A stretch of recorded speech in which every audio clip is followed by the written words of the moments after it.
Assalamu alaikum wa rahmatullah. Welcome to this week's edition of Sisters Corner, the topical show where we talk about subjects of interest to Muslim women, all women, and actually to anyone who's concerned about society. This week, I'm really fortunate to have with me Brother Amir Arshad from Manchester, who's an active citizen, a volunteer, and is currently doing a lot of work with the Muslim Heritage Centre. So he's with us all the way from Manchester. Assalamu alaikum, brother. Wa alaikum assalam. Welcome to the show, and thank you so much for making time to see us. No problem. It's a bit nippy here in Bradford at the moment. How is it over in Manchester? It's colder here than in Manchester. I've bought two jackets. Well, this is what happens when you cross the Pennines, isn't it? Definitely. But I'm actually from Bradford. I was actually born in Bradford, so it's like a homecoming for me every time I come here. If it's not too personal, what took you to Manchester? Oh, my family moved to Manchester. Okay. So, oh, well, we'll forgive you for that. You But the thing is, once you're from Bradford, you're forever a Bradfordian. St. Luke's. St. Luke's. Oh, I was born at BRI. There you go. Yeah, fantastic. So, would you tell us a little bit about what you get up to in Manchester in terms of your volunteering and your role? Yeah, I've been an active volunteer with the British Muslim Heritage Centre since 2011. I'm a volunteer with Manchester Muslim Burial Trust. Also, I've done a bit of work with other organisations, including Muslim Council of Britain. Mm-hmm. So what, I'm going to talk about each of those things in a more detail in a little bit, but why do you spend so much time volunteering? It's something that gives me joy, and it's like I'm here to help people. That's my agenda, basically. That's my... Mm-hmm. So would you say it gives you a sense of fulfillment? Yes, it does, yes. Yeah, definitely. And do you feel it's just something you're doing to pass the time, or it's something you think that will hopefully please, Allah, or...? Definitely, and it's also, I've built a network around that. It's like one of my main jobs is volunteering with different organisations, liaising with different organisations. Mm-hmm. I'm active in the charity sector as well. Right. So it just ties in all together. Everything comes together. And it gives you a lot of personal satisfaction as well to does, help others. Definitely. Fantastic. So I'm really interested to hear a little bit more about the Muslim Heritage Centre and the work that you do there, and a bit about the Heritage Centre, just in case the people haven't heard of it. I'll give you a brief history of the centre. That'd be really helpful. The centre was first opened to the public in 2006, and they started off with it's such a big building. So it's not fully renovated even now. So they renovated the main part of the building with the middle part. Mm-hmm. And yeah, that's the building just there, as we can see. It's a rather magnificent building, isn't it? It's a Grade 2 listed building. And the complex, it comes as a complex. So it's not just the building, there's a whole area behind it. There's a marquee that's been recently constructed, and it's been used for weddings and exhibitions and conferences. Mm-hmm. So when I first started going there, it was open to the public for the Tarawih prayer in Ramadan. Yeah, mashallah. And since then they've developed it, and so we're here today talking about it. And there's a picture of what it looked like in the past, I think. Definitely. It started off as a college for missionary training, and then it was a GMB college. And then it was derelict for about 20-25 years, and then the Muslim community purchased it, and it's become the British Muslim Heritage Centre. Fantastic. So in terms of why we know you bought the building, why was there a need to preserve Muslim heritage? Is that what the purpose of the place is? Yes, that is, and also to present Islam, because Islam has a very negative portrayal on the media, and especially since the recent events for the past, like, you'd say 20 years. Mm-hmm. So this is to preserve the heritage and to invite and show the people what real Islam is, and especially British Muslim Islam. Mm-hmm. So that's the purpose of it. And we do have, we hold a lot of open days where we invite the wider community to come into the centre and take part. Excellent. So you just quickly, mentioned there that one of its primary purposes is to present Islam in its, I was going to say positive light, but in its true form. Yes. and in order to combat sort of perhaps Islamophobia, I don't want to put words in your mouth, but Islamophobia or anti-Muslim hatred, you know, and the increase in that. Yes. So what kind of activities are you doing, or does the centre do to do? The centre holds a lot of networking, you know, groups, and they liaise with a lot of the local community. And it's not even local, it's national. They're doing it on a national scale. So they're working with, say, for example, they just did a conference with the Muslim Council of Britain, where 400 delegates from all over the country came, you know, together to talk about our mosques, our future. That's what the conference was called. Yeah, I remember seeing that advertised. They were basically talking about what role should mosques have in, you know, British Muslim lives. Essentially. I thought it was a really important conference. So unfortunately I couldn't get to it, but that's really interesting. So in terms of, you know, being in Manchester, so Manchester has quite a sizable Muslim population. Yes, it does, What work does how does the building the centre facilitate positive relationships between Muslims and non-Muslims? Well, one of the things that we did was like following on from MCB's Visit My Mosque, where all the mosques in the country opened their doors to the wider community. So they did that. It was supposed to be once a year. What we did was we took that a step further, and we started doing open days once a month. There we get like up to 100 people coming sometimes, and we hold that for like 3 hours, and some people stay over. We get to show them around the building. We get to have, like, you know, basic talks on what Islam is, and we have lots of samosas as well. So food and chit chat, that's always really helpful. Absolutely. So the people who come to those open days, are they all Manchester based people, or do they come from some further people afield? have come from further afield as well. Okay. So generally it's Manchester based, but because we are a national centre, that's our aim, to become, you know, like one of the leading centres for British Muslims. So we're open to people coming from. So I'm interested in the concept of this British Muslim and British Islam. So I know we talk about preserving heritage, but it's not about having a static heritage, is it? So it's at the moment, to be fair, all of us are developing ourselves and our community and our sense of what Islam is in this country in the 21st century around us. So what kind of, I don't know, I suppose, seminars, activities do you do to help Muslims kind of understand their faith, their background, and how they fit into society? We have so many seminars. Sometimes we have 2, because the building is so huge, and I give you an invitation to come visit. Inshallah. So sometimes we have like 2-3 seminars on the same day, and, you know, like it's about you know, your prayer, how you understand the Quran. So there's a whole list of them, and inshallah I'll forward you what we've done. So do you talk about things like, so I know lots of Muslim circles in the past have just focused on the ritual of religion, you know, which is you pray like this and you read like this and you do that. But actually the sort of the inner faith stuff, the sort of philosophical, the more philosophical side of it, the theological side, do you focus on things like that? So yes, more we do, enhanced actually? It's more enhanced because these sessions sometimes are a full day session. So we really go into depth. It's not just like, you know, when you go to the mosque, they'll give you like a speech. It's not a speech, it's where we want people to understand why they're doing this, because as Muslims, you know, generally we have been following rituals and we haven't really looked into it, that, you know, why are we praying, why do we need to do this, why, you know, the actual... And what it means to be a good Muslim, what actually. It means, definitely. Because it's much more than just doing your 5 daily prayers, isn't it? It's volunteering, yes, it's being of service to your fellow, you know, human neighbour, it's being of service to your community. So, but it's also thinking about what does connection to God really mean, and how does that work through you, and that's the kind of stuff, you know, when I was growing up, it was really hard to find somewhere to go and have those connections and discussions, and to the sort of grey areas, you know, between what's permissible, what isn't permissible. And I say grey because there's different thoughts and opinions on some matters, and, you know, I think, again, going back, you know, I'm saying 20 years to when I was a lot younger,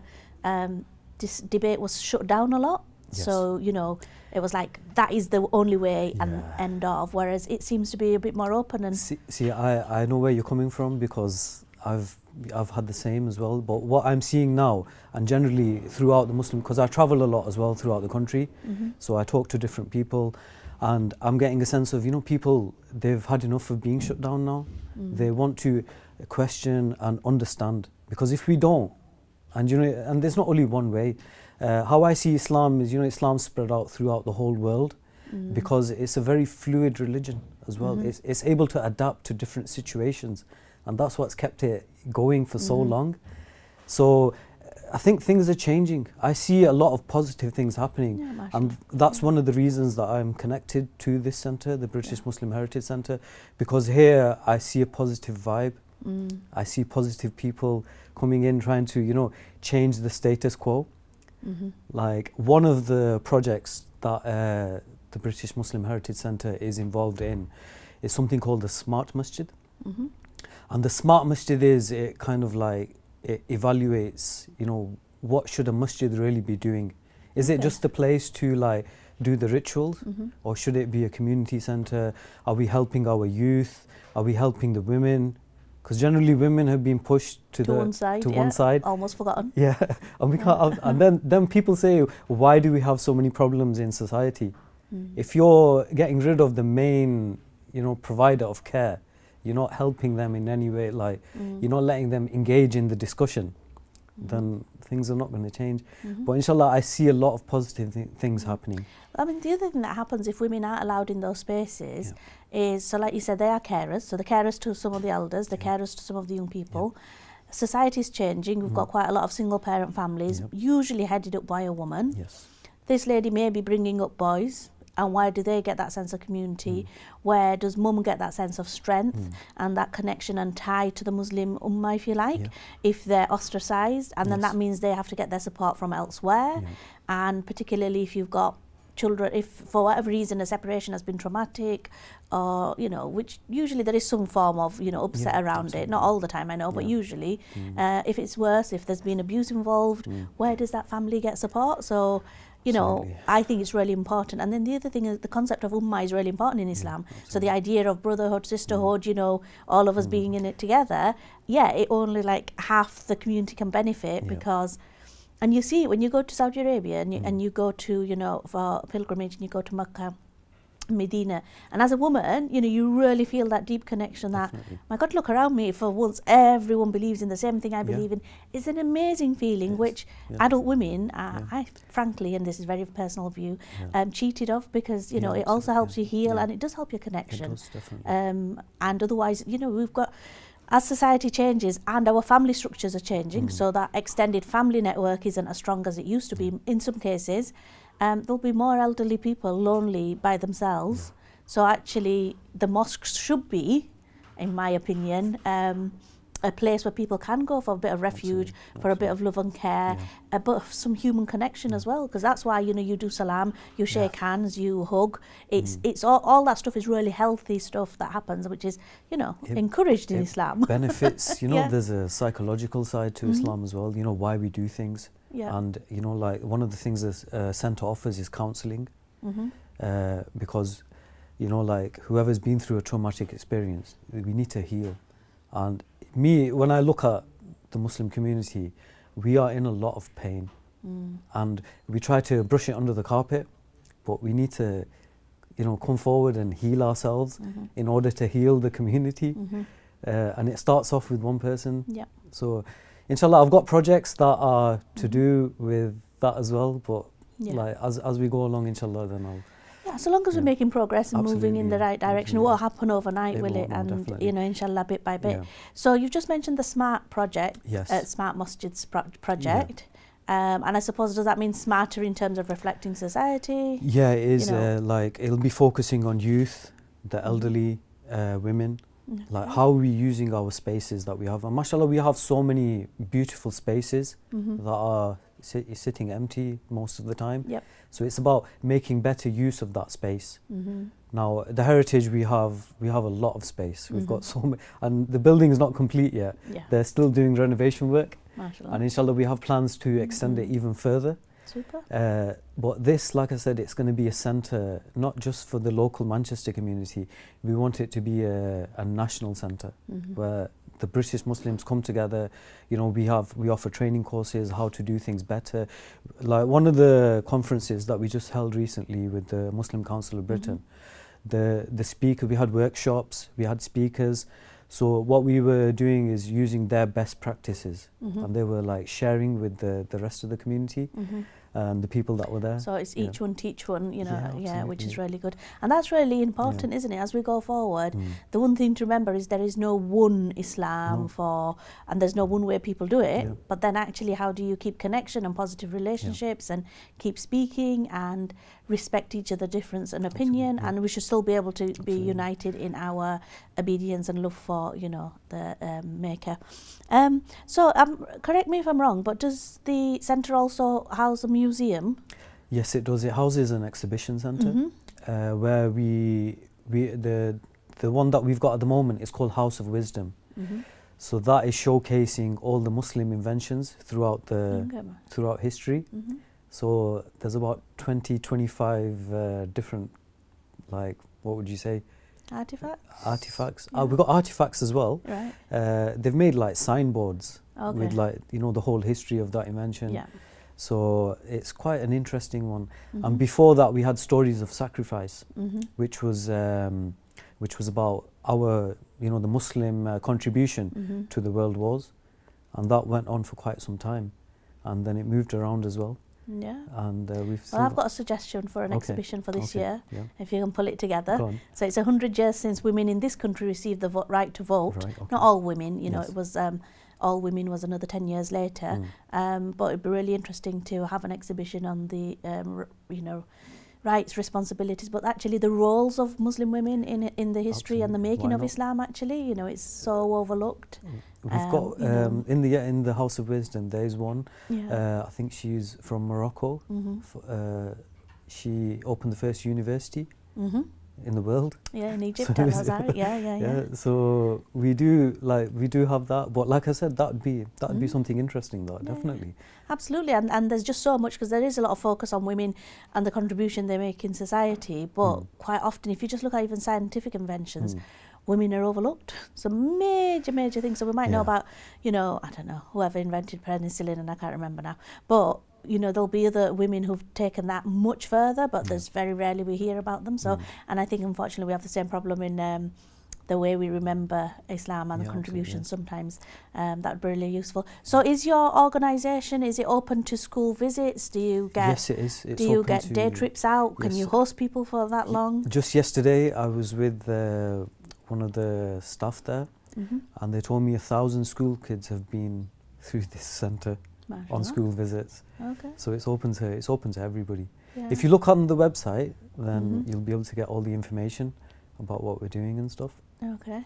And do you have staff, or are you all reliant on there's staff there as well, because it's such a huge place. There's a core team of staff, but generally we encourage volunteers as well, like, because sometimes we need. It's an experience for the volunteer themselves as well. The more you do, the more you learn. So you've got to take it as a learning experience and building up your skill set. Absolutely. Well, that sounds really fascinating. So you're doing some of the exciting some of the new things. Do you still kind of operate a little bit as a masjid? Do you do prayers and things there? Yes. Do you have classes? There's classes. There's a class for 300 women for tafsir.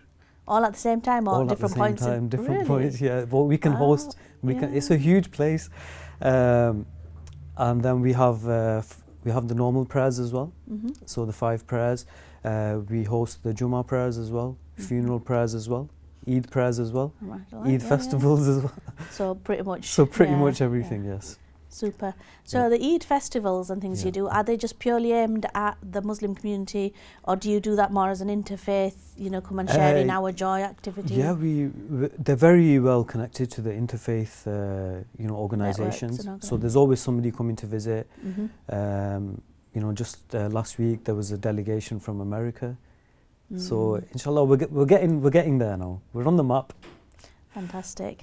And long may it continue. So inshallah, you know, last year when you had the Manchester bombings, would you say actually, I think some of the Muslim people in Manchester got some really positive press around that, you know, and the good acts that what they we did that day, we actually had there was supposed to be a gala dinner on the same day. So it happened on a Monday. On the Tuesday, it was already scheduled to be like a dinner for the you know, the British Muslim Heritage Centre.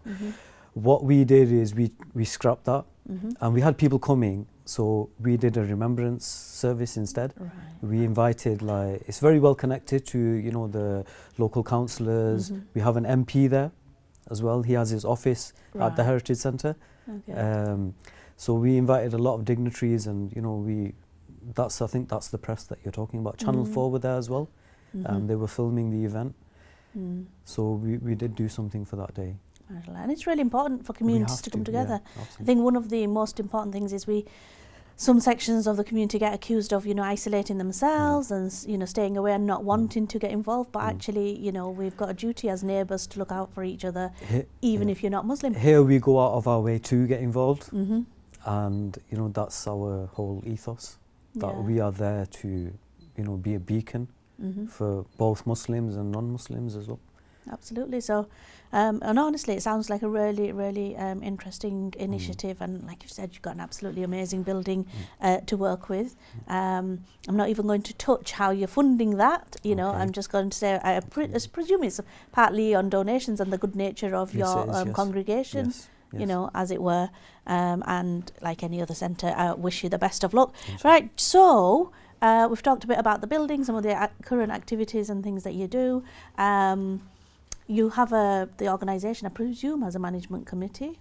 You know, you have a management governing body. Yes, we do. You know, yes, yeah, they have everything. Yeah, they do have. Run the organisation. Yes. So, do you have, you know, young women and yes, we do. Young people. Yes, on we that? do. Yes, a lot leading of young by people. Example. That's what I'm trying to tease out. Absolutely. Yes. That's what I'm trying to tease out here. Yeah, definitely. Yeah. And you know, because we're working together, so we have, like, you know, when we do the prayers or the Eid prayers, you know, we have the men's section, women's section. So everybody's invited to come and share, because it's not just, you know, one gender space. It belongs to the whole community. It's for everybody. MashaAllah. That's really good. So what does the future hold for the Heritage Centre? Well, there's a mega event that I'm involved in. It's called MacFest, which stands for Muslim Arts and Culture Festival. That's 50 events in 10 days, all across Manchester. Okay. So the bulk of the event will be on the 17th of November and the 18th of November. So we'll have about 30 events there because we're using the whole space. After that, what we've managed to do is the person that's set this festival up, she's called Kasra Shiraz. She's a famous novelist, and this was her idea after the events at the Manchester Arena. She wanted to, like, you know, make a stand and say, look, there's a lot of negative press that the Muslims face, so she wanted to show Islam in a positive light. So she thought that she's an artist herself, so she thought the best way to do this is through an arts and culture festival. Super. Yeah. Yeah, now I'm just going to say I'm really looking forward to hear much more in detail about that and some of the activities and things, but we're just going to go for a quick break now. Sure. So inshallah, viewers will speak with you and our guest again on the other side of this. Thank you.